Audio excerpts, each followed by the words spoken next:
Are we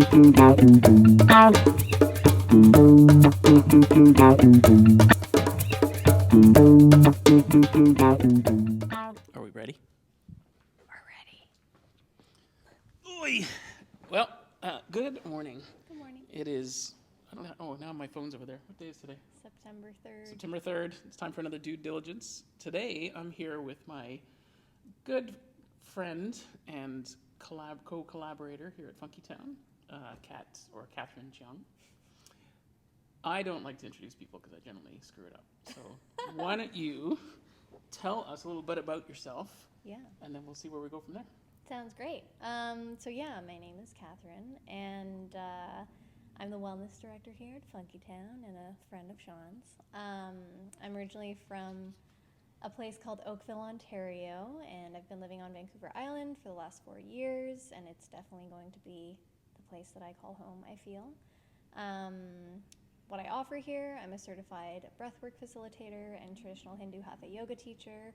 So I'm super happy to be here and probably giggle a lot and have some good conversations. So thanks for having me. Mm-hmm. Giggling is okay.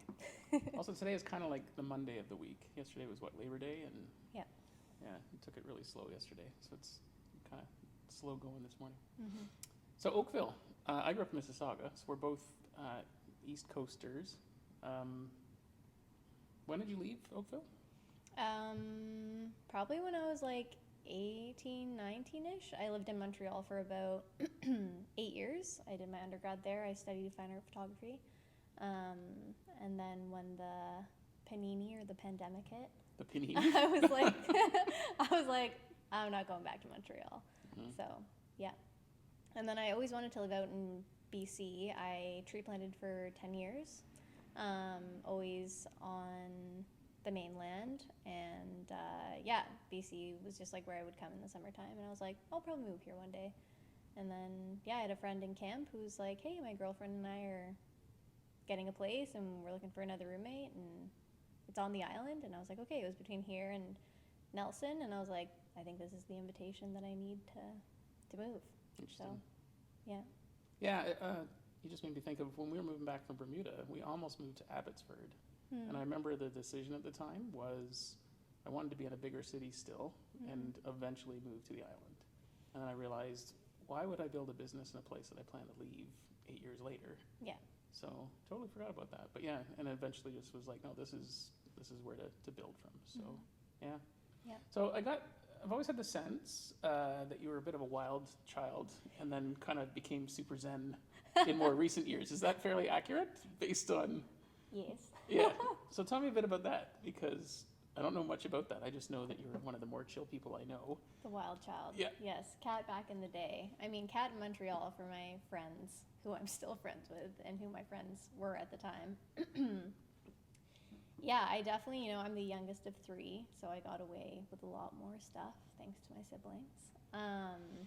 But yeah, I feel like going to University of Montreal, it was just so easy to have access to, alcohol anywhere. You go to the Dipiners and it's like a 12-pack of Pabst Blue Ribbon is $12, you know? So, I definitely went through a lot of binge drinking in my first and second year of university, but I have no judgment towards myself for that time because it's like I had to go through that at that time in order to be where I am today and get that out of my system, because I feel like, this is a generalization, but I feel like with people who are quite sheltered growing up and especially in high school, and then they go to university and they just completely let loose. But in high school even too, there was a little bit of drinking, but I definitely had my party days in Montreal, which were super fun. And also tree planting is you work hard, you play hard kind of thing too.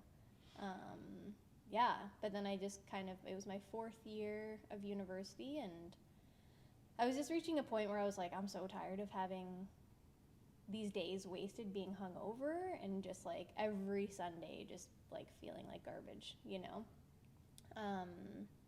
I just got to that point and I was like, I don't really want to do this anymore. And it's kind of like when you start shifting that, your friends also start to shift because they're like, oh, you don't want to party anymore? That's lame, And Yeah, and then my partner that I was seeing at the time, him and his brother were very interested in yoga and a yoga studio that was very close to my house, and so I was like, okay, I'm gonna try it out. I'd done yoga probably in high school. I started because my mom has always been into wellness, so I was like, all right, I'll check this out. And I'm so glad I did, because it was Shivananda Yoga Studio, and it's such a community-oriented studio, and it totally changed my life for the better. And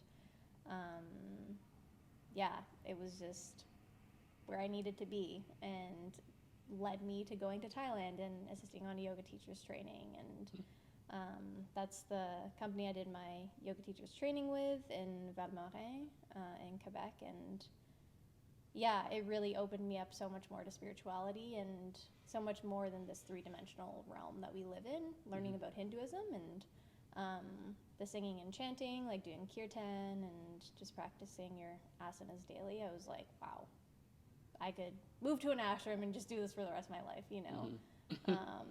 So, yeah. Interesting. So what are your daily habits? Like, what do you not miss every day? Or what do you do to take care of yourself? Because there's so many things, right? I'm interested in yoga and meditation, and I almost need to figure out what to prioritize, you know, that I do daily or weekly.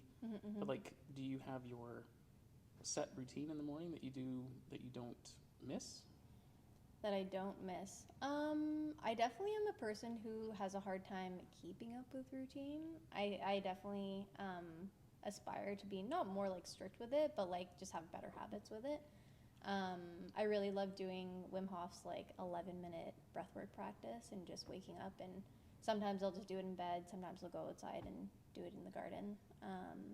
That's almost a daily thing? Yeah.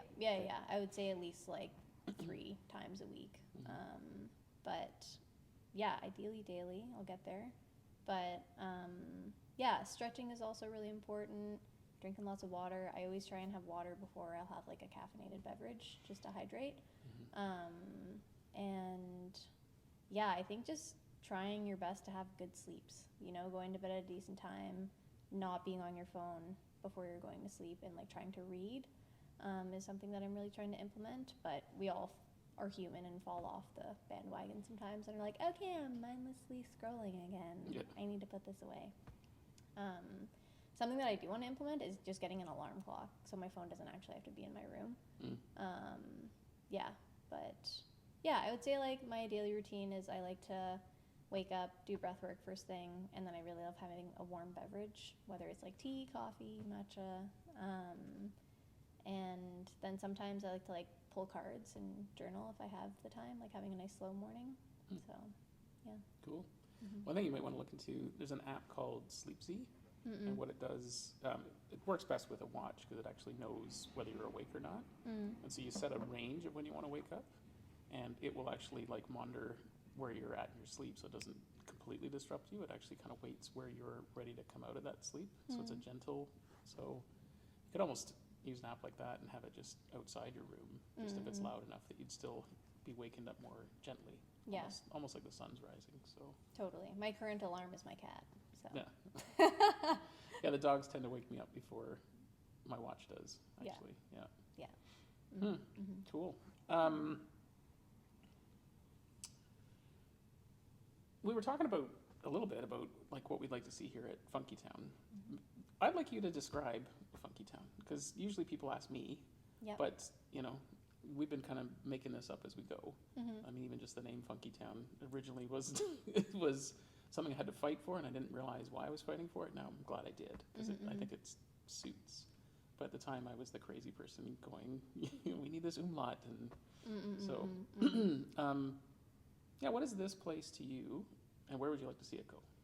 Yeah, this place to me, I mean, like, I feel like you and Wendy are like, I call you guys my island parents. Well, fair enough. Wendy's my island mom, you're my island dad.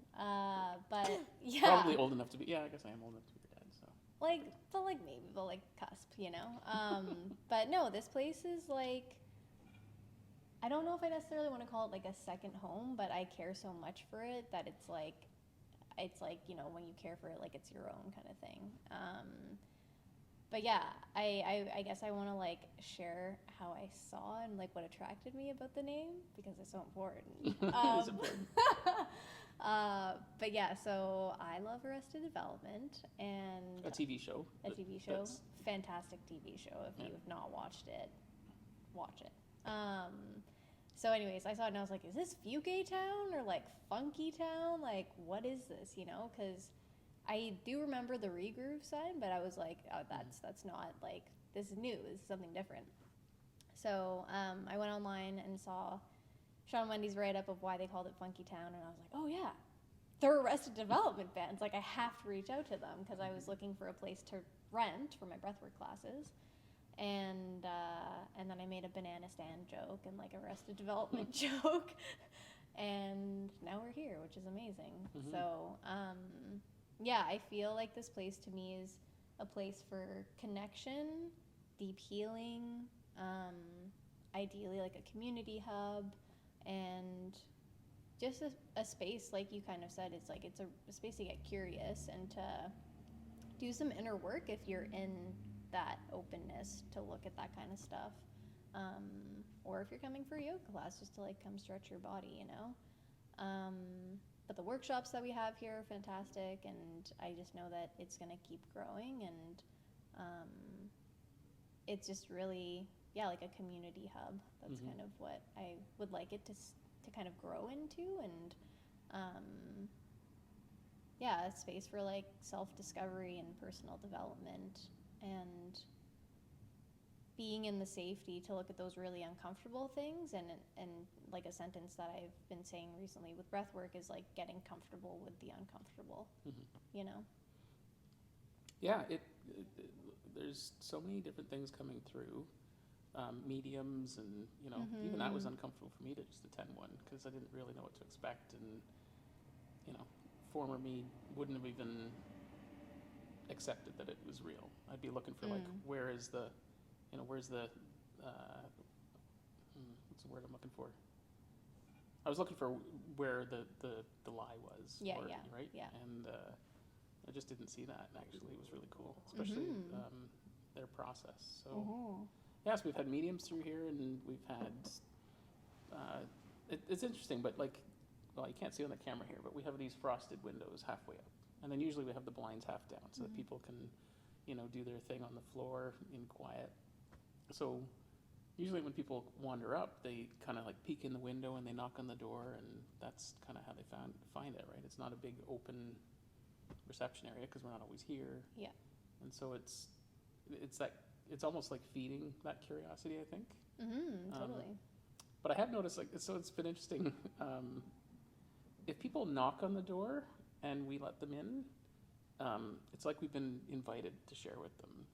But there's been a couple times where people they're milling out around fun. They're kind of curious, and I'll go out and greet them, and it ends up being the wrong opportunity. It's almost like I'm forcing this to happen. Right? Yeah, so totally. I kind of view it almost like a lot of people are like these baby deer, and they're like popping up out of the woods, and then you're just like, stand still. Oh my gosh. Oh, with a gun, with a tranquilizer. Like, come on in. We're going to take care of you. Come and look at your darkness. That's right. Yeah. Yeah, because we have people like, I've been to your breathwork classes, which are amazing. Thank you can just see people like they've experienced something. Sometimes they want to share. Sometimes they're like, no, that was for me. So yeah. I'm just thinking about some of the breathworks where like you'll go around the circle, and of course people are sharing these deep things, and I'd be like, I can't remember what I said, but there's a couple times where I'm just like having a trip. Yes. Yeah, it can be a lot when you're like coming out of breathwork and like words, you know, and just like coming back into this realm, because a lot of the time, people are just going to different realms, experiencing different energies and different emotions, or like childhood memories coming up where they're like, whoa, that's there, you know, and but it's the integration and sharing circles are a big part of it, I think. And there's always a sound element here, right? We've got the sound bowls and stuff. My aunt came once. I think she came to your breathwork, actually. Your aunt and uncle. Yeah, and I could tell that it was profound for her, but the sound, I remember her being like, I didn't like the sound bowls. It was too much. And like, I think the first time it can be, right? They just like, why am I? This is like rattling my innards, Yes. and it's uncomfortable, right? But it's kind of the point. So Yeah, for sure. And everyone has different medicine that like resonates with them, right? Like some people are like, yeah, sound baths are great. For me, I love sound baths, but when people use gongs, it really feels so activating in my nervous system where I was like, oh, I feel like I might have had a past life where I like died being bombed or something, you know, because it sounds like airplanes almost like flying over. The loudness when people hit gongs like consistently. It really stirs something up where I'm like, I think I died violently through some airplanes, some sort of bombs in another lifetime. Because I'm like, I get very scared when I hear a gong. So it's really interesting. Interesting. Yeah, I know a lot of people that love gongs. I don't think I've had that effect with a gong myself, but there's other, like, actually it's breath work that usually I don't like. I've done a couple of men's retreats where the breath, like, it just hurt so much. Like, it burned and it was, like, acidic. And so that's still one that's tough for me. Less so the sound stuff, I guess, but... Yeah. Where do we go from here? Do you want to talk about Fünketown at all, and like what you envision or what it means to you? Sure. Yeah, because when we started, I was really into starting to explore yoga. I had kind of left a phase of doing lots of working out for about 4 years, actually. And I kind of miss it, and I kind of don't. But I just realized I didn't need, I wasn't responding to the constant repetition of working out. And then I always knew about yoga. I was always curious, but I just didn't think it was going to be useful for me until I tried it. And it's still actually, like, I have a high energy of wanting to keep moving, and to sort of move slowly makes me crazy. Like, it's not enough movement, which is, but I'm learning to balance the two, because I get, the drums are where I get to let loose now, or pickleball. And then, but I need something softer and slower moving. And, you know, as I'm rambling, I'm going all over the place here, but exploring Reiki and Chi and Tai Chi Gong, and like really feeling the energy in my hands. Yeah. And I realized that I wouldn't get that at high speed. That I have to slow things down. I have to get calm and quiet, and that's not a natural state for me. So now that I've kind of gotten there, it's profound the impact it has. Like, really allowing me to step back and relax. That wasn't your question at all, though. Your question was about starting Fünketown. But yeah, so no, but it started with, I thought we were building a yoga studio. Yes. Because I was interested in yoga. Yeah. But I knew that I didn't want to call it like Yoga Land. Like, that just was, I knew it was wrong, but I didn't know why. I know now. One is, we don't have a big enough community here to even justify this place being full-time yoga. Yes. It's just not, it's a small community, and they're taking their time to come here, so. But I knew the place needed to be interesting and curious, and I don't remember really why the Arrested Development thing happened, other than Wendy and I are huge fans of it. And there's so many things, right? Like, you know, that I created a whiskey and we called it A New Start, and it was like Tobias and his license plate. And so there's a theme there. And I'm working on a book with a friend, and it's going to be called Diligence, which is the name of this podcast. But I've already decided the subtext will be, it's going to be, what was it? It's something like connecting to the dude inside me. And I don't know if you remember Tobias's book. So there's going to be, right? Like, it just had to happen. Yes. So it'll be, I don't know if you remember his book, but it was a picture of Tobias, this bald guy, on the cover, but like a shadow of him. So mine is going to be the same, but like with a mohawk. It's so funny. I just, like, in my mind, it's already happening. Yeah. And I don't know why it needs to happen, but it does. It's like, it's not something I'm controlling. It's also something I haven't worked on in a while, but it's going to happen. Yeah. There we go. Circling the wagon. So we needed a place that was interesting. There's always been a rhythm and a music element to everything I've done and company I've started. Like, IT Groove became Regroove. the holding company that owns the space is called In the Pocket Holdings. Mm-mm. And in the pocket is like when the bass player and a drummer are locked in, you're in the pocket. And like it's such a good feeling. Like if you can really lock in with musicians, it's different than just playing a song. It's like you Yeah, just you're in like lose a flow yourself. state. Yeah, so that's being in the pocket. Yeah.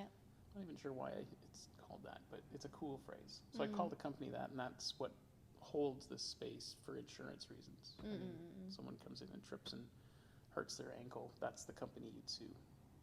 So it's a ridiculous reason to own a company actually at this point, but that's how our system works right now.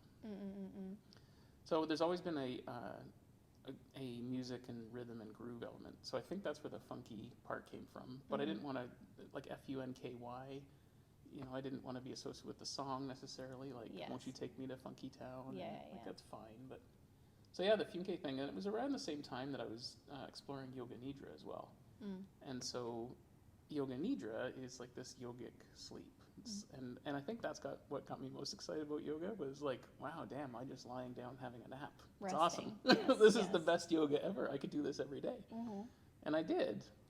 And but there's always this like Hygge Swedish thing, like Hygge, I think it's Hygge yoga or like it's basically... It's like resting. Yeah, warm Deep blankets, rest.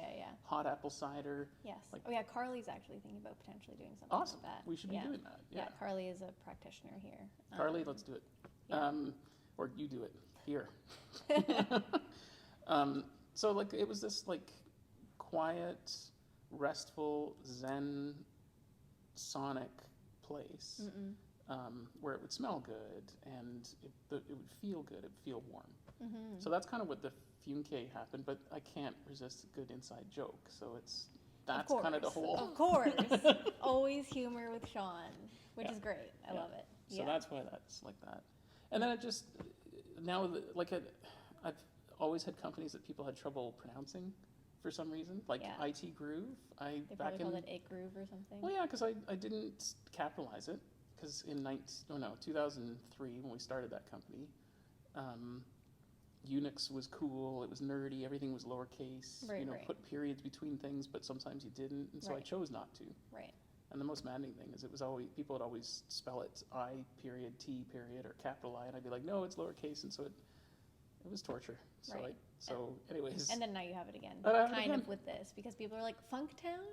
And you're like, Fünketown? Fünketown?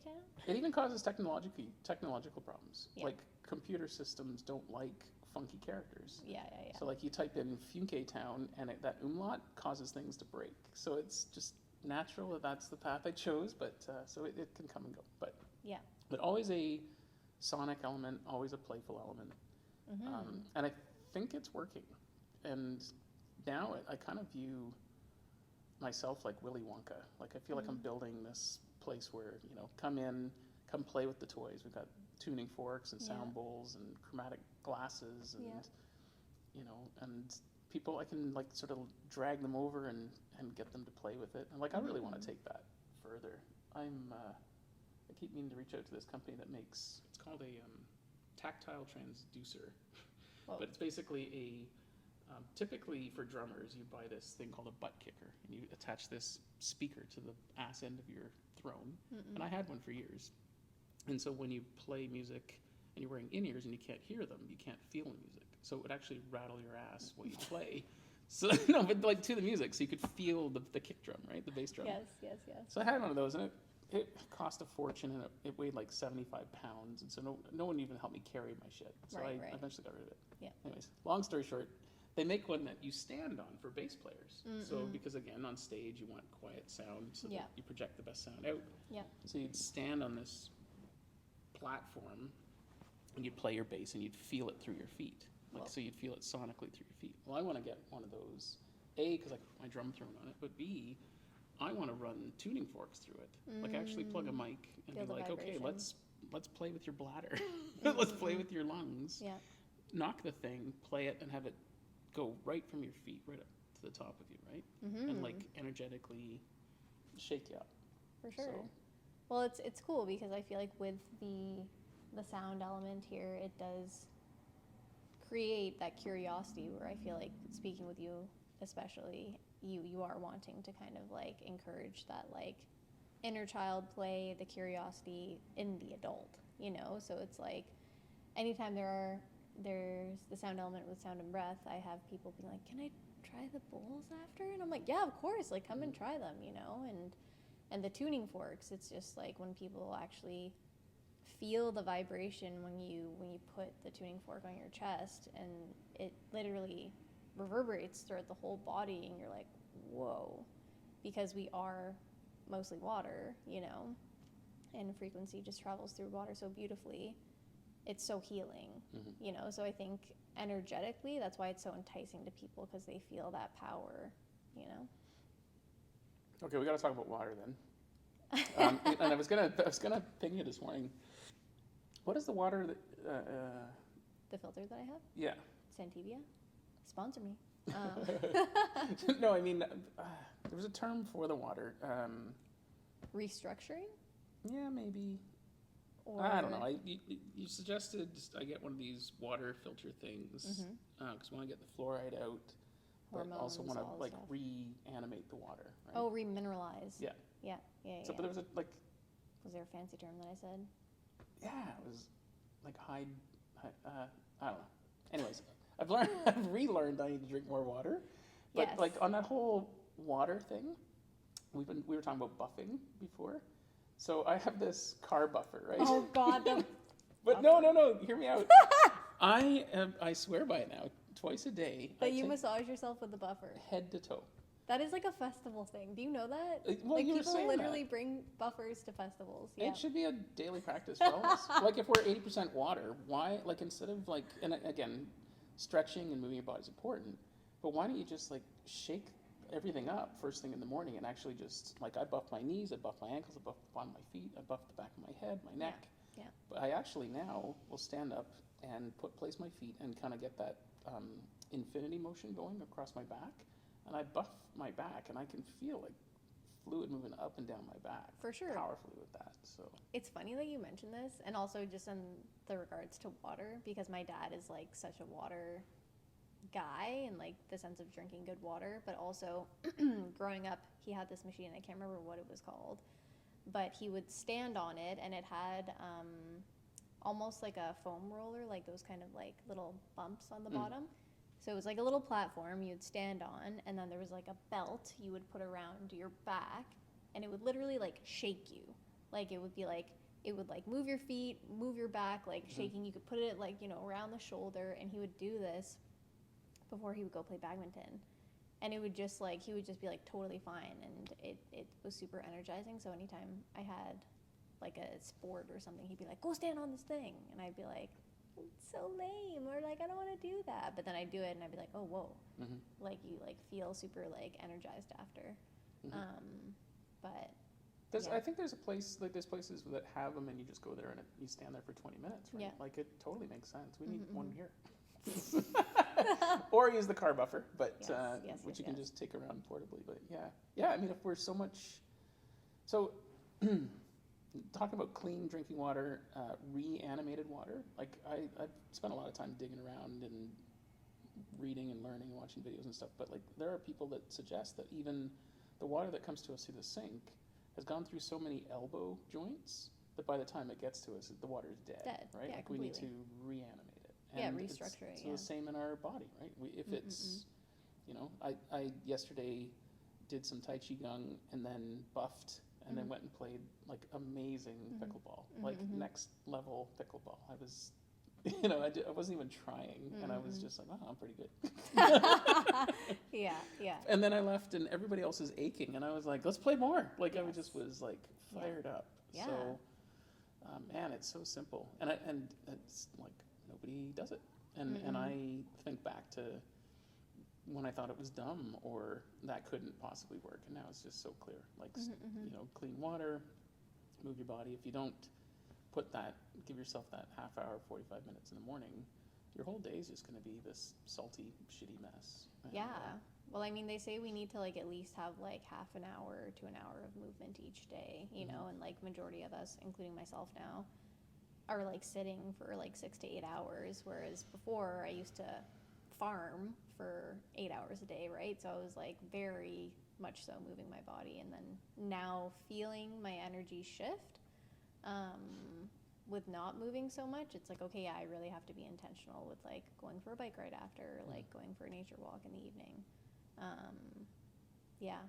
Well, in farming, you would have been close to the earth and touching And not plants. not wearing gloves and just having my hands in the earth for sure. Yeah, Very healing. That's huge too. I mean, the whole earthing grounding thing,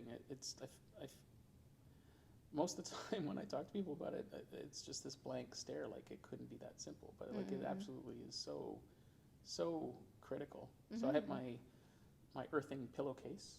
Oh, nice, you have one. Oh yeah. Oh, cool. And I swear by it, because $22 on Amazon, you know, the neck is the most sensitive part of your body. Why wouldn't you at least ground that for 8 hours a day? You know, 30 your day is discharging your battery. That seems easiest, right? So Wendy and I have the mat for the bed, but it doesn't feel as nice as a mattress anyways. So like the pillowcase, I don't even notice it's there, but I know it's doing its thing, right? Yeah. So nice. and then just like how good it feels to put your feet in the ground and Earthing. like discharge this battery. And it's so frustrating and maddening to see people around me suffering with inflammation. You know, you go to a hospital and you're basically getting cooked there now, right? The floors are like concrete or tile. They're on rubber wheels. You're plugged into all kinds of electronics. There's Wi-Fi floating around to support all the screens. You're there to be cooked. And also, let alone the food that they bring to you is dead also, and not nutrient-dense food. Yeah. They're like, here's Jell-O. Right? It's like, oh, I forgot that this existed. Yeah. Yeah.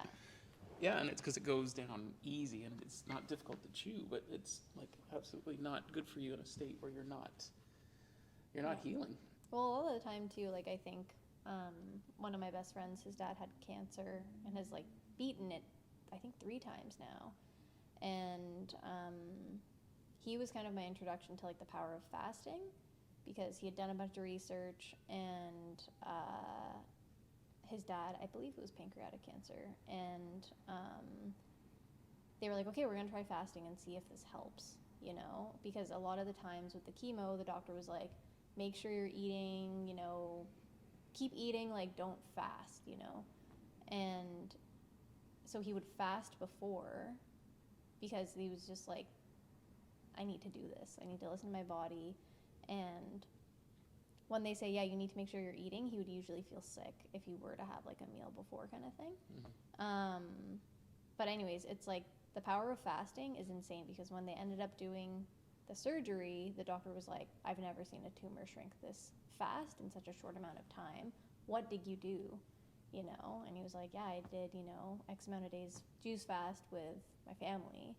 And it's reminding the body that it has so much power to heal, because if you think about it in the sense of animals, like animals don't eat when they're sick, and that's how us humans know that they're not feeling well, because they're not eating. But it's actually giving the body the opportunity to heal rather than focus the energy on digesting, you know? It's so crazy. Like, it's like so much reprogramming, I feel, in the last few years of these things that have been imprinted onto us. So. Well, even speaking of animals, like, I forget where I saw or read it, but like domestic animals are basically the only animals that get cancer. Yeah. And that's because they're indoors too. So they're not getting to be outside as much as they used to. Like a chihuahua in a condo building that gets to go outside to stand next to a tree for 90 seconds while it lifts its leg and pees and gets patted on the head and then goes back into its, you know, stressful, you know, all these people buzzing and stressing and not discharging, right? Yeah. So like I've sat on the bed on a grounding mat, and because I'm grounded and I'm chill, the pets just come and they just come and cuddle, right? Yeah. They can sense it. And I've shocked enough cats, you know, where I'm just wandering around and I'm high energy, and you touch the cat and like the cat's like, wow, and its hair shoots out, right? I knew I had that much charge in me. I could see it. And so yeah, you sit on that grounding mat and all of a sudden they're just like cuddling, and they can sense that you're discharged. And like the evidence is right there. So yeah, that's what I'm excited about sharing here. I've actually, Wendy wouldn't like the aesthetics of it, but I would love to have like on the wall a grounding pillowcase and a grounding mat and, you know, a QR code that goes to a video that just talks about this for 5 minutes, and just be like, you know, if you're not going to watch the whole movie or documentaries on the value of it and why wearing rubber sole shoes might give me a look or identity, but it's literally killing me. That's how we're going to help people heal. Is just some basic awareness, and it's all the simplest shit. Well, it's just getting back to basics, right? It's like remembering that our food, or like seeing food as medicine more so, you know, because unfortunately the food industry and a lot of the groceries that we buy nowadays are dead because they've gone through, you know, they're not picked at the right time. So if you're picking a fruit when it's not ripe, you're not getting all the nutrients. Then it's being shipped on a plane, and then for bananas, for example, you know, they get sprayed with these gas to start ripening them. And then you go into your Whole Foods, which is like, you know, there's a conspiracy theory with like, oh yeah, that plaza is like being blasted with 5G, so all of the produce is just dead anyways. At Whole Foods? Yeah. And I was just a very like, modern building, like, bought by a very modern company. Yes. Right? But yeah, it's just like, it's kind of the encouragement to take your power back and reclaiming, getting back to basics, where it's like growing your own food, and, you know, whether it's collecting well water, like going to a well and literally filling up your bottles, or restructuring your water and getting a filter. And, you know, granted, these are all very privileged things, and I say like quote unquote privilege, but it shouldn't be a privilege. Everyone should have access to clean water, and everyone should have access to land where they can grow food for themselves, you know, and be self-sufficient. But this is not the reality that we live in, where the government, I believe, just wants to keep us in that sense of control and relying on everything. They shouldn't be dictating what we grow on our land. So, you know, growing your own cannabis, you can now, but even there's rules around how much you grow. If it's for yourself, no one should tell you how much you need for yourself. And with mushrooms too, right? You know, the whole magic mushroom thing right now is crazy. You're actually allowed to have it until it comes alive. You're actually allowed to, you know, the second it pops out, it's illegal, you know, which is just insane. Like, who gets to decide that? So it's way overstepping it. You know, it started in the 50s with Nixon and, you know, basically LSD and this, you know, which it's the synthesis of ergot, which I've actually gone down that whole path, and like ergot is like bad for grain, and it's really some interesting stuff going on there. So, I mean, we like, it's illegal to collect rainwater in Canada, which is insane.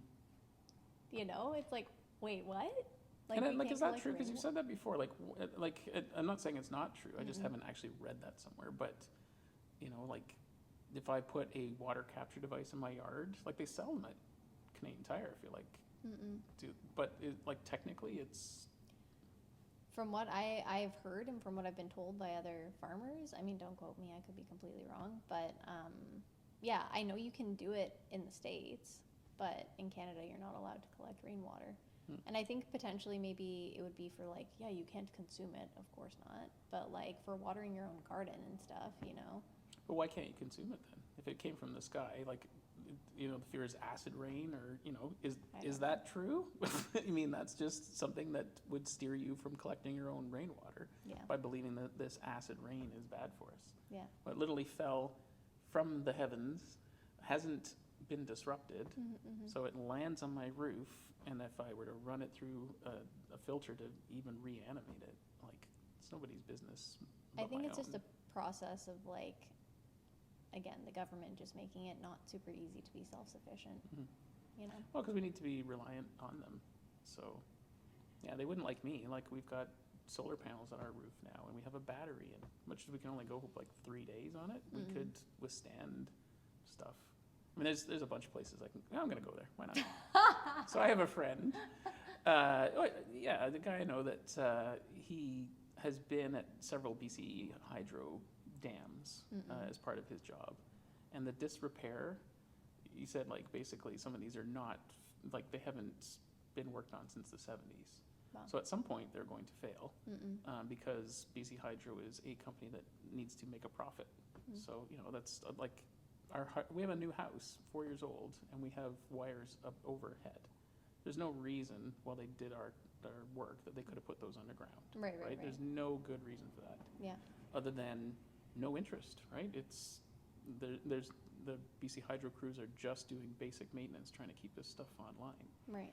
But the dams themselves are going to fail, and we're going to lose power.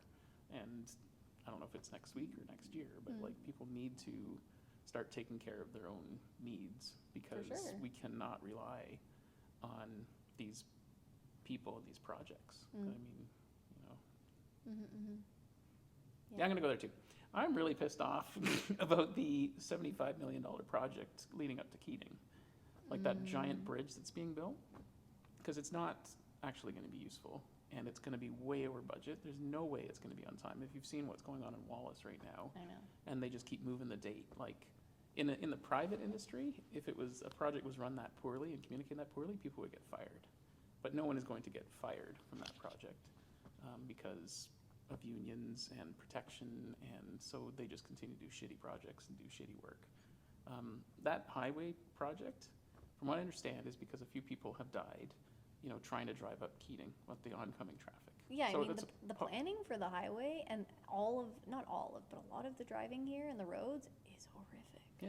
It's terrible. I mean, the roundabout by the airport, like I swear, whoever designed that was like, let's see how far I can push my degree and like just make the most complicated thing on the planet. Yeah. I've heard, like, I think some woman, an older woman, just like literally just drove up. She gave up. She just drove up onto the curb. Was like, just get out of the car. She was so stressed by that abomination of transportation that didn't need to be there.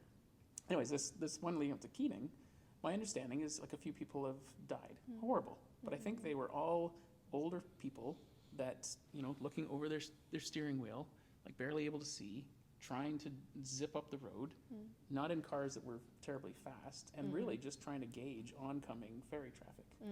There's a simpler way to fix that. That could have been quite simply, like at least in Toronto, they had this one place where it was like this gate that would go up. You're allowed to go up when it's clear. Well, we've got pretty cool cameras these days. We've got AI, a camera pointing the other direction going, it's safe, raise the bridge, You have enough time. let them go, right? Yeah. Could have been a $1 million project, and the $1 million would have been, let's have 5 extra cameras, so if one failed, you just go and swap it out, right? Like, it's a simple problem. Instead, we're building this giant overpass thing so that people can make a left turn.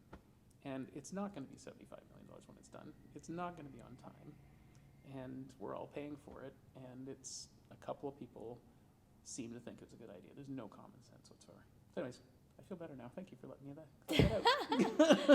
out. So that's what we do here at Fünketown. We take a step back and look at things differently. So that's kind of what I'm excited about here too, is just even having that conversation. Like, you know, I'm not trying to pick on anyone or even like anyone in the government, but there needs to be some like common sense. Instead of meeting and getting, you know, project T-shirts and mugs and dragging this long thing out, like actually go, like, what is the problem we're trying to solve here, and is this actually the most practical thing? Instead, it's like, how many people can we employ through this process to make sure they all can, you know, like we're creating jobs. That is not a project that needed to create more jobs, you know. So, okay, now I'm done. I don't know. Cool. Where do we want to go from here? What kind of classes would you like to see here? Like, we've got breathwork, we've got, and then events, we've had mediums, but like, I, for example, am definitely, I think, going to start doing a Tai Chi Gong class here. So I have this woman, Heather, in, where is she? Austin, Texas. Nice. And she's teaching me this art form. And it predates Tai Chi and Qigong. So it's actually like, from what I understand, Tai Chi Gong, which is actually difficult to find information on, predates before Tai Chi became picked up by the military. Which is why, like in Tai Chi, they actually kind of wear like a military, not like a, they have a uniform.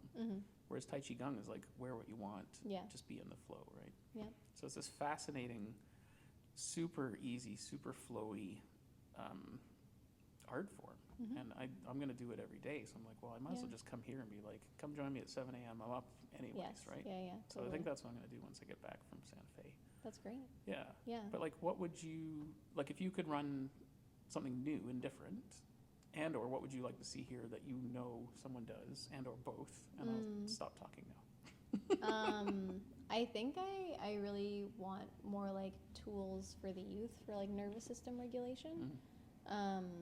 We have just seen such a big influx in anxiety with like, you know, kids even from as young as like 7 to like 8 years old. And yeah, I think I just would love to share some tools with them, whether it's through breath or whether it's through EFT, emotional freeing technique with tapping.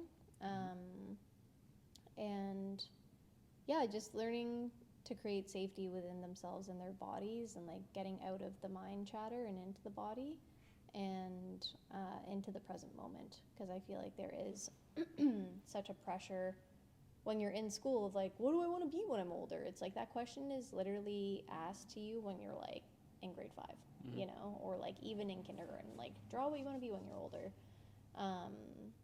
And yeah, it's like, you know, they're growing up with social media nowadays, and I can only imagine how that can impact them. So I think for myself, I'd love to open the space up to welcoming the youth and teaching them those tools. And we are actually going to start, I think, like a kids yoga with Aurora, I believe, probably this month or next month, which will be really nice. Workshops-wise, I really want to partake in the mediumship program. That is going to be amazing. So like I think learn how to do it, or yeah. Cool. So she is doing, I think, a 6-week program, and yeah, it's like strengthening your intuition, you know, because I used to think like, oh, you're born with these gifts, you can't, you know, attain them or learn them. That was my younger self, and then now I'm in a space where I'm like, yeah, we all have the ability to tap into this, you know, like everyone can learn Reiki, everyone can learn and strengthen their intuition, and you know, we're all healers. It's like Graham Hancock says this, and it's like we're a species with amnesia, and it's like remembering who we really are and like our gifts and abilities in this lifetime. That's what the human experience is about, you know. And yeah, so I think I'm really excited for those workshops. And classes wise, I think, yeah, I would really love more like men's work here.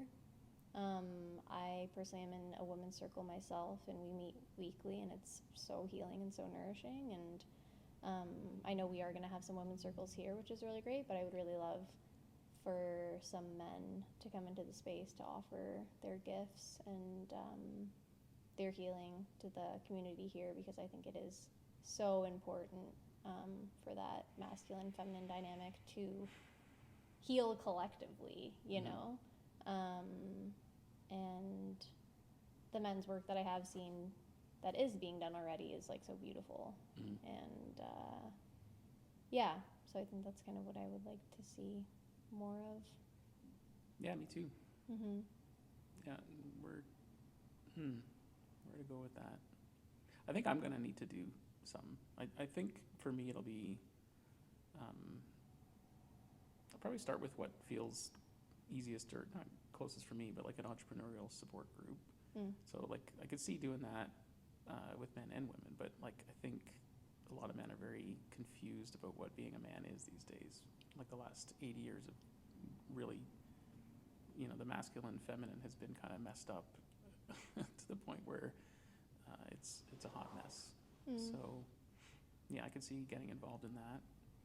I actually want to circle back to your, like, you know, we're all capable of being mediums. We all can tap into spirit. Yeah. And as you know, like I'm really big into this design thing. And it really is kind of like this map to show you where you're more amplified. So like there is information within it that would say like this person would be more clairaudient and this person would be more, you know, clair, like where your clairs are. And that's been part of my journey too. Is I'm like, oh, cool. Okay, well, I'm going to focus on those first.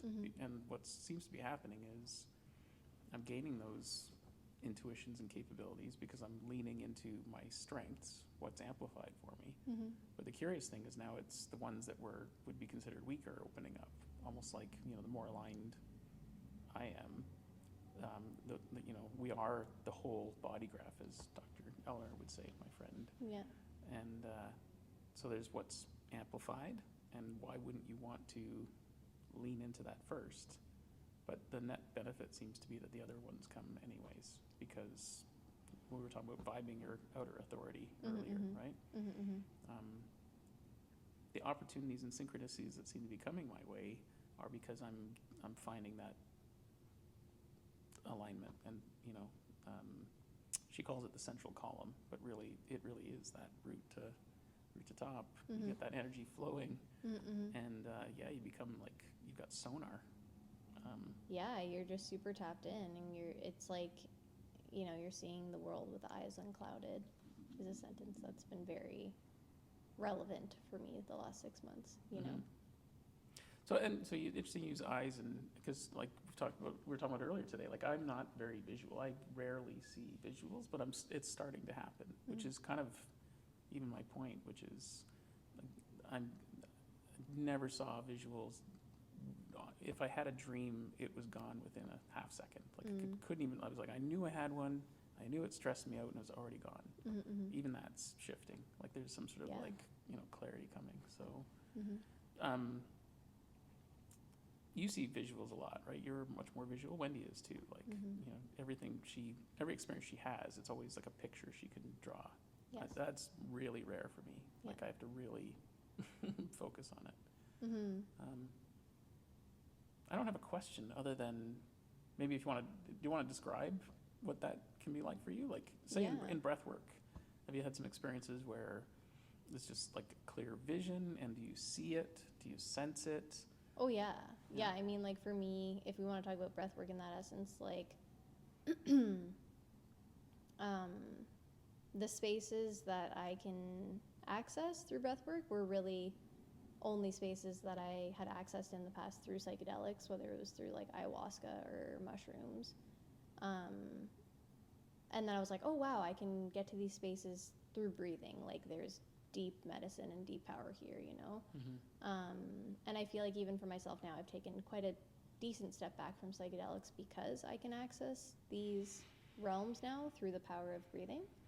But yeah, for me, it's like with the breath work specifically, during my training, I was accessing memories from my previous partner's mom, like when she had shortly after she had given birth to him, and I saw where they were, and her holding him and everything, and I talked to her about it, and she's like, yeah, that's exactly what happened, and there's been other times, like Bali, when I was there, really kind of woke me up very spiritually, and I really felt like I finally tapped into my feminine essence there, because I grew up being pretty tomboyish and always one of the boys. And going to Bali really changed my life for the better, and I did a channeling session with a woman there, and I'd never done a channeling session really, and I wasn't sure what to expect, but she was like, I'll be seeing what you're seeing, and you're going to be seeing what I'm seeing, but your eyes are closed. And I'm just like, okay, this sounds curious. But yeah, it was shown a very traumatic memory that my mom experienced as a child. And I was asking the lady who was facilitating, I was like, am I seeing what I'm seeing? And she's like, yes, you are. She's like, your mom has never told anyone that this has happened, and this is going to make your relationship that much closer. And I was like, what? And so I messaged my mom after, and I was like, hey, when I'm back, I really want to just have a conversation with you and just check in. And when I shared with her what I had seen, she was like, I have no words right now. I don't know how you saw that, yeah. And she was like, yeah, I never have told anyone that. And I described the house that they grew up in, to the T, and yeah, it's definitely become much more strong in the last probably 5 years, I would say, my ability to tap in to this stuff. And My great nana was a crystal ball reader on my mom's side, so the clairvoyance is definitely in the lineage, I would say. Like, my nana was very intuitive. My mom, when she chooses to, she can be very intuitive. Like, our cat went missing when I was growing up, and she saw where he was, and then we found him, which was crazy. And yeah, and my sister also is very intuitive, and I know my brother is too when he wants to access it. So yeah, and it's like, I believe it's a tool, and it's like, when you want to sharpen it and like learn how to sharpen it, you can, you know, and whether it's through clairvoyance, clairaudience, clairsentient, you know, just feeling, and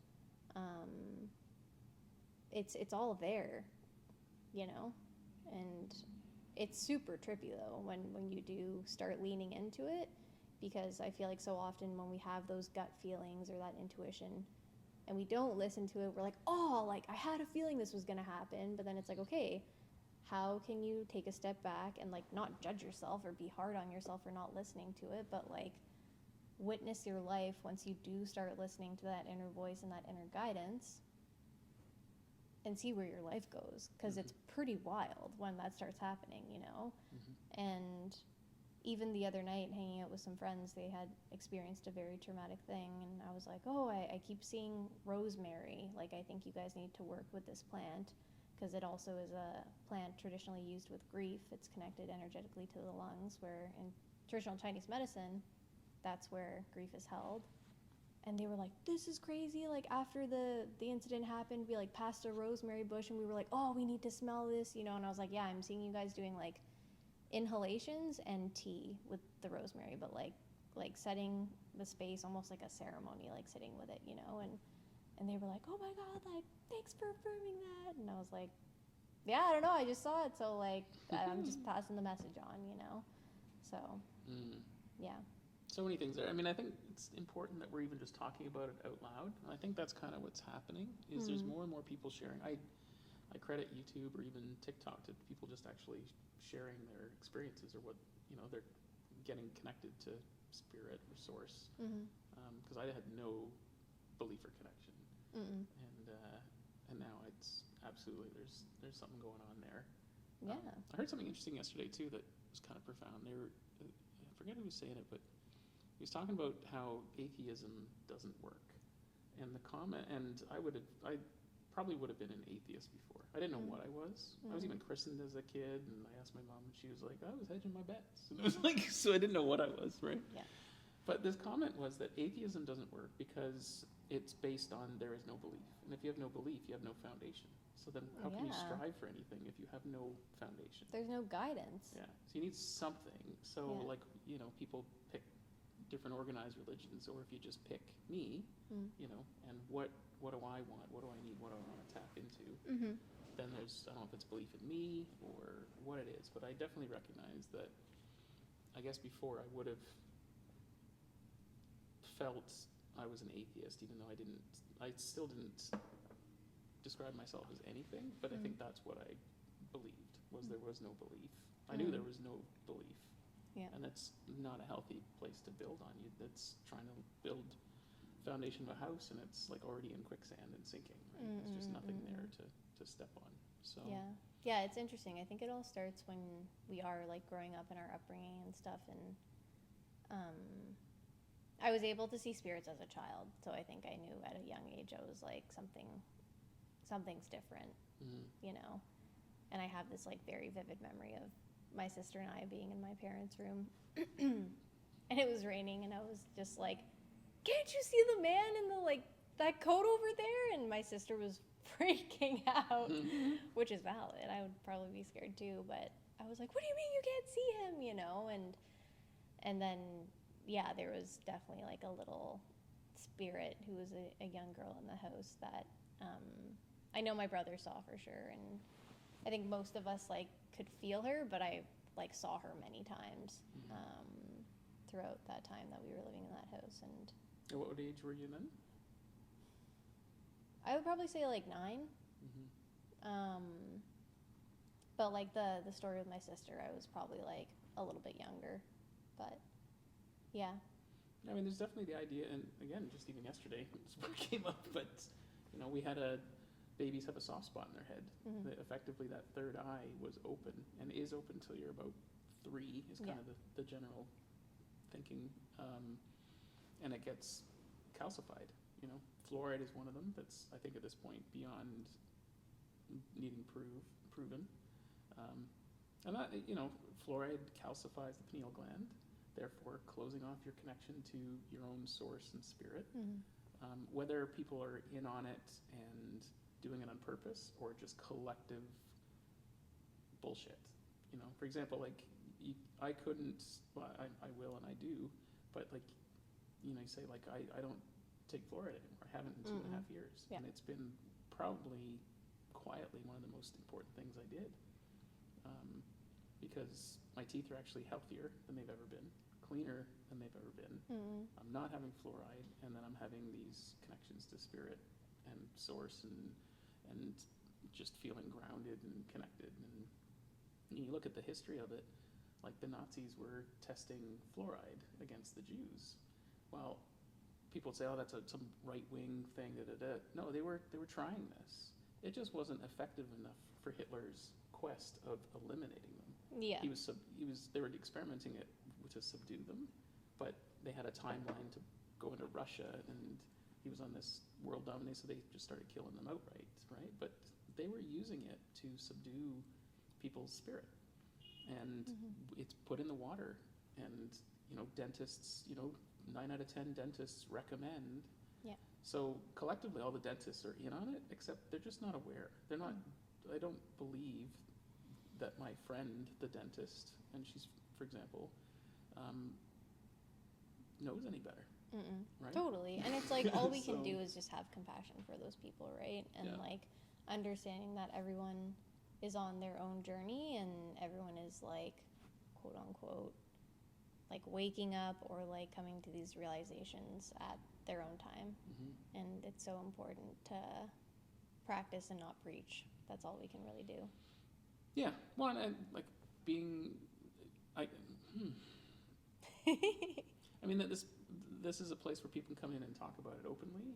Of course. And they're also curious, like, you know, when people meet you, like you're a very clean, clear channel. And so people are like, what is going, you know, what are you eating? What are you doing, right?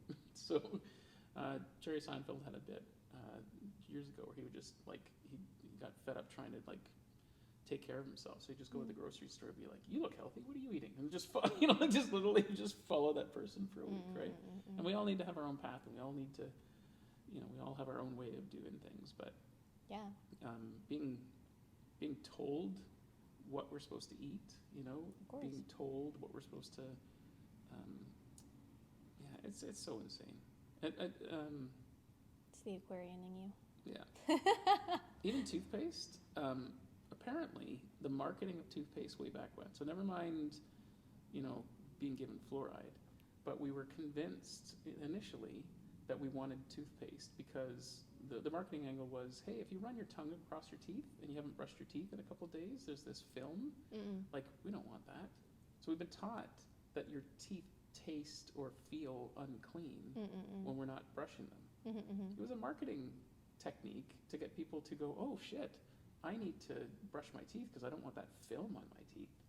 Well, that film is probably protecting your teeth from actually like all the other harmful things that you're putting in your mouth. So, you know, it was quite literally a marketing. And again, did someone do it to be evil? Was it, you know, I don't think so. Everyone is trying a different marketing angle all the time. That was a very effective thing in the 50s or wherever it was, right? And then it led to mass pushing out of fluoride, which calcifies that pineal gland, which takes us away from feeling connected. Yeah. So, But I mean, granted, if you don't brush your teeth, we all know that like fuzzy slipper feeling on our teeth, and it's pretty not great. yeah. Although I'd almost want to try it for a week and just be like, can I get used to that? Because, like, is it bad? Like, people didn't brush their teeth 1,000 years ago. No, of course, but Even also 200 years ago. like, you know, it's interesting. My friend came back. I think it was from his trip to Portugal or something, and they chew.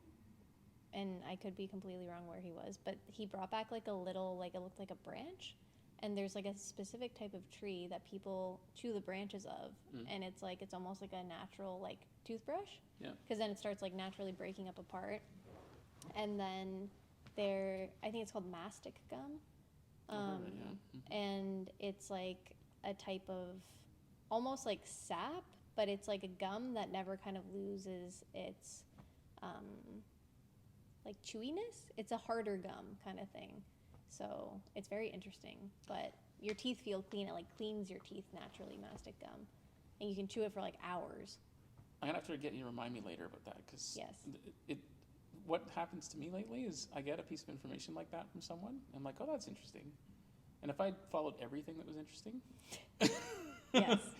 But when it appears a second time, that's when it's like, oh, this is something I need to pay attention to. I feel like you would benefit from mastic gum for sure. Yeah. Well, because and I do brush my teeth. I've got this Hello stuff, and it says it doesn't have fluoride in it, and I believe it's helped. But then the next thing that you need to move towards is drinking things without aspartame in it. I'm getting pretty close. Over the weekend, I remember you dissing me on Thursday or Friday with my orange Mio stuff. So yeah, I was drinking a lot of water, a little more lemon cordial. That's good. That's really good. Proud of you. Yeah. Yeah. Well, now I need to go to the health food store. No, the water. I gotta get the Centivia. Sure. Yeah, I need to get that going. Yeah. Because water carries information, and water cleanses, and the cleaner I'm getting, the more information I'm getting, and yeah, even just the water needs to be clean. So my dad was also saying, like, I mean, it's pretty simple if you think about it in like broad terms, but just eating more fruit, depending on if you're diabetic or whatnot. But like, there's so much water in fruit too, so and nutrients, you know, all the stuff. But then, and what fruit? Like, again, yesterday, this guy's produced this thing called the Book of Wisdom. I need to share it with you, by the way. It's really cool. And it just talks about, it's basically about how to light up your kundalini and all the various hints that have been given to us through religion, but has been messed up. But he's even talking about, like, you know, don't buy seedless grapes. I mean, they're already not natural. Every fruit has seeds. Yeah. Anything that is seedless watermelons, seedless anything is GMO'd. Yeah. So it's literally been tampered with, and so it's convenient, right? Like, again, Seinfeld did a bit. It's so funny that Seinfeld's like circling my head today. Yeah. But he was talking about like seedless watermelons, and like science decided to solve this. Like, he was like, you know, science decided we needed seedless watermelons because you try to pick up a seed, it's almost impossible. They slip out of your hand. Like, what a nuisance, right? Yeah. So we're having this fake, shitty fruit and thinking we're eating well. And, you know, again, I don't think science went out to make fucked up watermelons for us. They were, you know, like, the seeds were an inconvenience, and then we just completely lost the plot. Of course, but everything, sorry to cut you off, everything is coming back to convenience, right? Nowadays, if you think about it, it's all about convenience, and it's all about faster, immediate reactions, right? And I'm like, do I want to open this can of worms when it comes to, like, the cashless society, you know? There's the slow implementation of, like, oh yeah, we're going to do cards. Now your debit card exists. Now tapping exists. Now we're going to get you so used to tapping, and now we're going to implement it on your Apple Watch or your watch where you can pay. So now you're going to use your watch where you can pay. And now they're putting microchips in people's wrists. I'm good. I want that, thank you. Yeah, no, I won't be doing that either. But it's like, it's this like convenience thing, and it's the slow implementation of just like, oh yeah, we're just going to train you for that. At least I believe. And maybe some people listening might be like, she's crazy. No, totally. I mean, the movie The Matrix, right? Like, it starts with, we're all batteries, and the machines are just using us, right? And that's kind of, well, it's not even kind of, it's what's going on right now. And yeah, got to fight back for that. That movie is so profound in so many ways. It's so good. And tied to psychedelics as well, right? Like, when I came home from my shamanic weekend, where, and again, I'd never smoked a cigarette. I tried a joint once, and I did it wrong. Like, so it was just like, got no effect. So by the time I went and I did MDMA on the Friday, and like clinical stuff, and then I'm sure 7 grams on mushrooms on the Saturday. Why was I telling you that? We were talking about the Matrix. Yes. Oh, yeah, yes. So I took the red pill. And one of the things that my friend Jeff had said before I went is, like, you need to hold the gold, right? Don't come back and blow up your life, because you're going to see and experience things. And so I really tried. So I came home and I had told Wendy, like, I've been told to hold the gold. Wait a week, ideally wait a lunar cycle before you start going. Like, I've seen things I need to do. And I said that to Wendy. But when I came home, she, you know, like, naturally, one curious about what went on and kept digging and probing, and then kind of went to sort of like, I won't say she was trying to be manipulative, but at the time she was like going to like the tools she had to extract information from me. The investigator that Wendy is. Right? Yes. So she was trying to pull it out of me, and I was like resisting, because I had built up some boundaries over that weekend. And she was getting upset, and was kind of like throwing barbs at me. And it was like right at the end of the Matrix, when he was like, stop, when all the bullets were coming. And it was like Nerf bullets bouncing off me. And I was like, oh, weird, that doesn't hurt anymore. Which, of course, infuriated her at the time. But, you know, she hadn't had that experience yet. So, yeah, we could talk about I'd like to say I've talked about psychedelics, but like it's important. And there are gentler ways to do it. Breathwork, hypnosis, you know, like, but those that are ready to explore that space have done setting intention and with a guide and a trip sitter and all that stuff. It's super powerful, but it has to be gradual. Our friend Tony, when he talks about experiences he does, I really like that he gets people to microdose for 2 months before their first macro. That makes a ton of sense. Yeah. If you're already like, oh, I see where this is going. You know, instead of like smacking you between the eyes. So many people are going on these ayahuasca retreats, and it's the first thing they ever do. And you know, and it's a trendy thing to do as well, like in some cases. So it's an interesting time. I think my point is, at some point you have to hit threshold. You hit a point where like nothing else works, and you're trying something. Psychedelics can absolutely have an impact right away. Hypnosis is another way, where you're effectively giving the hypnotist consent to reach into your subconscious, unconscious. Vipassanas are very powerful. The silent retreats. Oh, right. Those are like 10-day jobbies, right? It can be like anywhere from, I think, like 3 to 10 to 14 days potentially. And now people are doing like dark retreats, which is cool, where it's like a complete sensory deprivation, where you're in complete darkness for like, I think, between 5 to 7 days. But like you're like being brought food in the dark, and then like people say they have like, you know, super psychedelic visions, and, you know, repressed memories come up because you're by yourself and you're just in complete darkness. You can't even see your hand in front of you, you know? And then when you do see the light, it's like you're being reborn, they say, because you're just like, what? And then you're seeing color again, you know? It's super interesting. But yeah, my mind went a bunch of places there. It made me wonder about prison, like when people are put, you know, they do something bad within the prison, and then they're put in basically a deprivation. But I don't think they're getting the net effect, because it wasn't that's welcomed. like punishment. Yeah. So. Yeah. But yeah, psychedelics. What did you want to talk about with it? I don't necessarily need to talk more about it. It's like there's different ways to wake up, and like it sounds like for you, you had a psychedelic experience a long time ago, and it was part of what stirred you up. I got that sense. And I know for me, that's what I needed. Like, I needed the 2x4 over the head. It was 49 and not getting it. And I still remember surrendering my phone there, and this sort of like, this feels weird. Like, you know, I went there with this intention. The intention wasn't at the time for me. I was going there to make sure it was safe for someone else, but it ended up being like for me. But like, had I not gone, or I chickened out, I don't think I'd be here.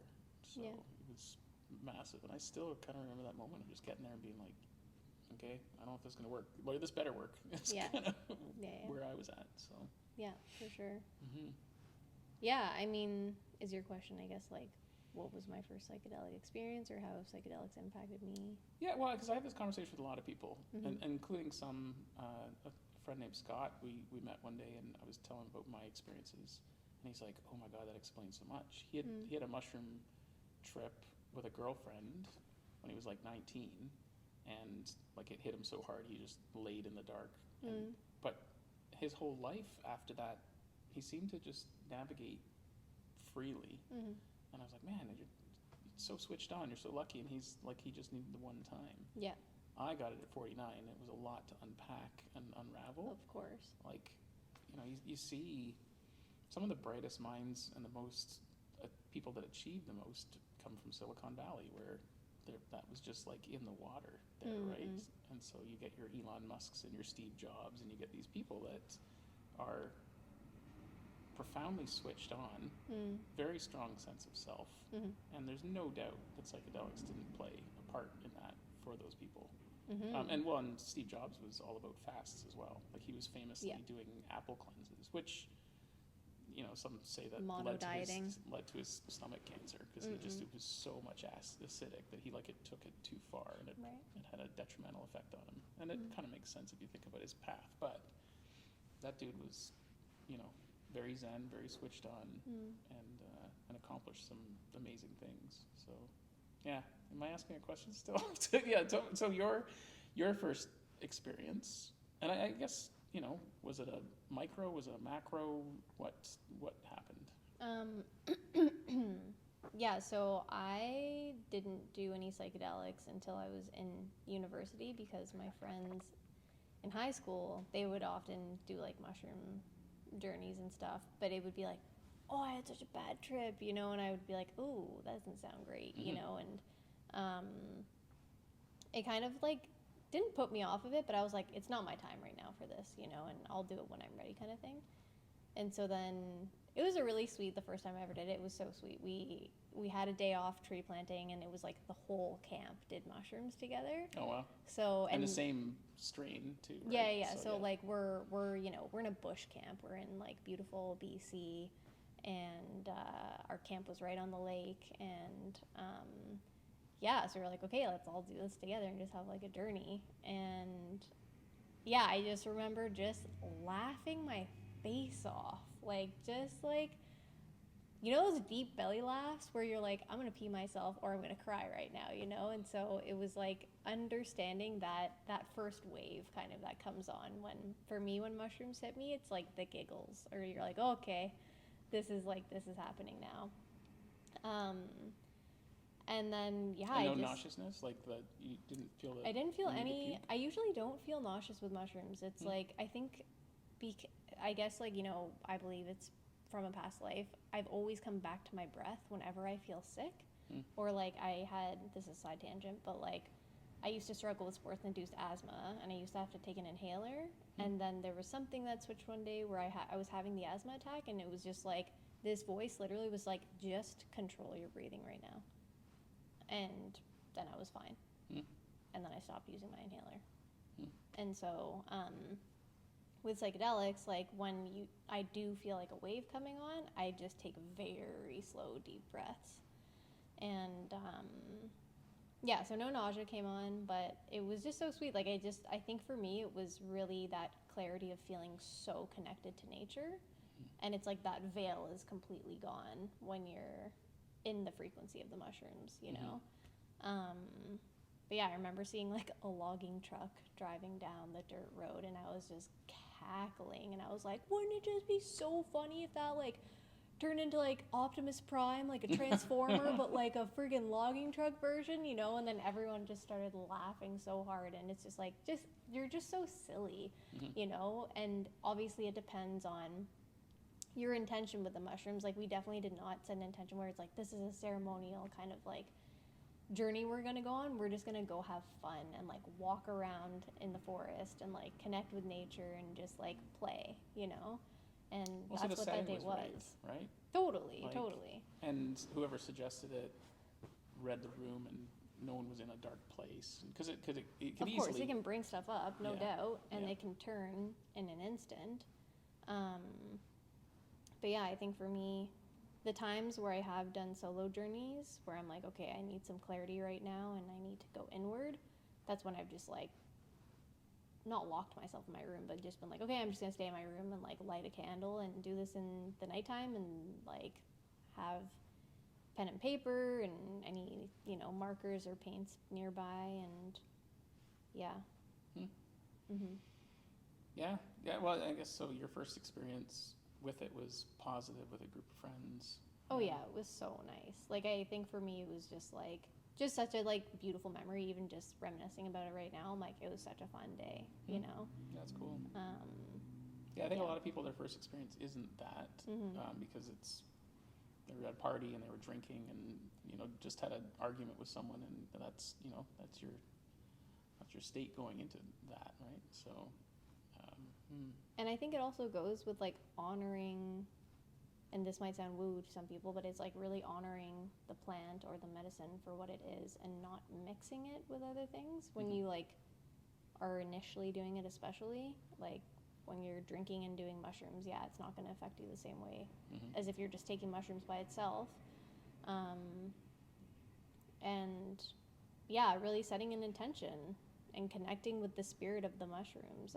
I feel very strongly about, you know, and anytime I've done plant medicine, I will always set an intention with it, or like thank the spirit for whatever messages that need to come through. You know, I did a Wachuma journey in Peru in the Sacred Valley, and I couldn't believe the things that I saw with that, and that was another place that really was so transformative for my spiritual journey. I did a mushroom journey there too, and when I was taking the mushrooms, I was like, I wonder if what information is going to come through is going to be in Spanish or English, because these grew here, you know? And then when the journey started and I did start to receive all the messages, it was in Quechua, which is the indigenous language of the Sacred Valley, and Spanish. And I don't speak either of those languages, but I understood everything. And it blew my mind. So, yeah. It's like these, again, I see them as tools to help you receive the messages that you need to receive at that time and acknowledge what is happening in your life that you might be suppressing or like really not wanting to look at. And yeah, it's like a beautiful tool to have on the tool belt, but I feel like for me right now, it's like breathwork is that tool that I am utilizing for myself, but also for the community here, you know, because I think a lot of the people that I am working with right now are not realizing that they can get to these places just from breathing. Like clients in the last few weeks are like, yeah, my mom who passed away, I felt like she was right beside me, you know, in the breathe, and I like, you know, she told me that she loved me, and I feel so much closure now from this. And I'm like, this is so beautiful, and this is why, a big reason why I got into breathwork, because two of my very close friends growing up passed away in 2020, like 3 months between each other. And so utilizing breathwork as a tool to help connect to these other realms with loved ones who have passed has been so beautiful for me, and like really connecting to them as guides now for literal guidance. You know?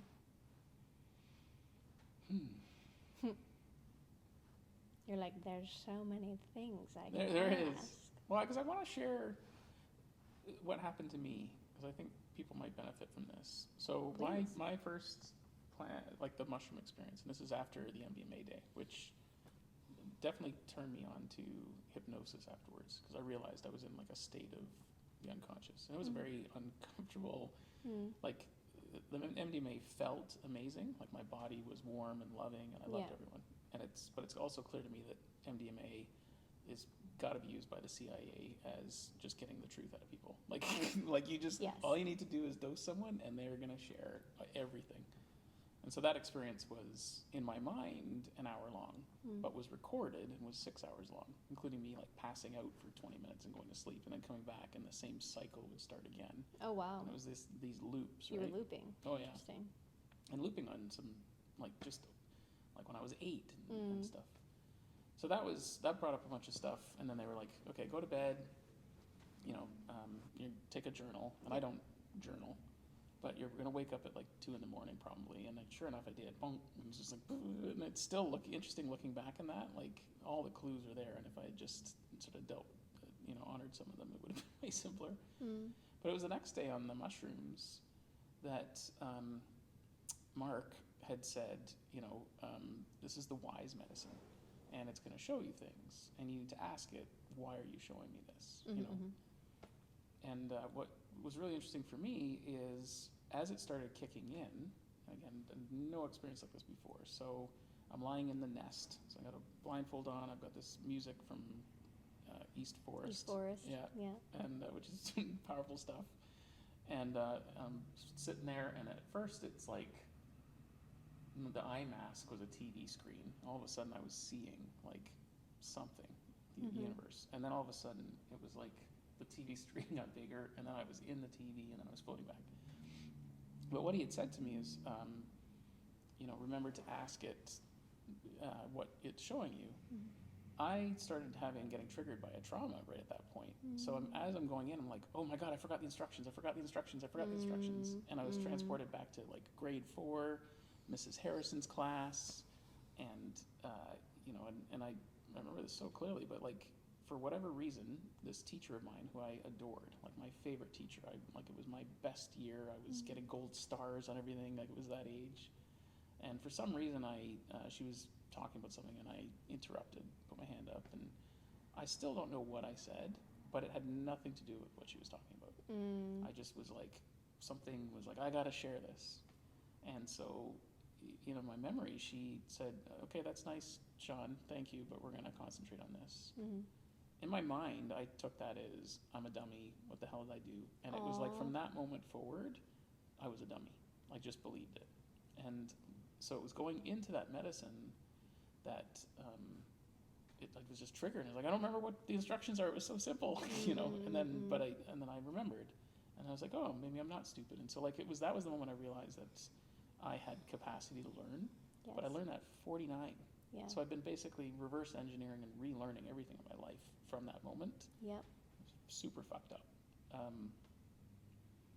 At the end of the day, I'm sure she was like kind when she said it, but in my mind, this person that I adored just made fun of me, and like in my mind, everyone was laughing, and it probably was like, it probably made no sense, and it was it was like a pattern interrupt for the whole classroom. Yeah. Which is actually a technique in hypnosis to break someone out of like when they're looping. Right. You just change the subject. Right.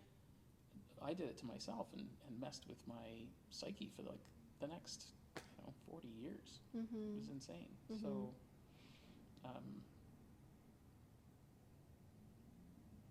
Yeah, I don't know why I'm sharing that, other than that's still amazing to me that happened.